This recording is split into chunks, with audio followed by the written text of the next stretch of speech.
நானா அது ஸ்கூல் போறதா? பிரவீனா பிரவீனா உள்ள வாடா. ஐயோ ஏப்பா சோபா மச்சான் டெய்லி இந்த மாதிரி வந்துரு. அவங்க வீட்டுல நேரம் கேட்க மாட்டாங்க. டேய் எங்க வீட்டுல நான் தான் ராஜா.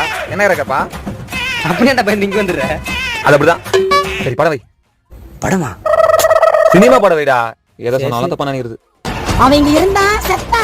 டேய் பிரவீன், டேய் டேய் பிரவீன், டேய் அம்மா போறாங்க. கூப்பிடுறது உங்க அம்மாடா. எங்க அம்மாவா? ஐயோ மச்சான் எங்க அம்மா தான் மச்சான். மச்சான் கால விடுற மச்சான். நான் இங்க இருக்கு மட்டும் சொல்றது மச்சான். நான் கீழ வந்து டேய் சத்தியமா சொல்ல மட்டும் சொல்றா. டேய் நான் பாத்து சத்தியமா சத்தியமா தேங்க்ஸ் மச்சான். டேய் பிரவீன், சிபி ஸ்கூலுக்கே வரலையா? அவன் இங்க வந்தானா? சிபியா? சிபி உங்க அம்மா கூப்பிடுறாங்கடா. அம்மா கூப்பிடுறாங்களா? நல்லாவே இருக்க மாட்டா. என்னப்பா பண்ற? இங்க வா. இந்த வரமா மாட்டி விட்டானே. நல்லா பாத்துக்கினேன். தேங்க்ஸ் மச்சான்.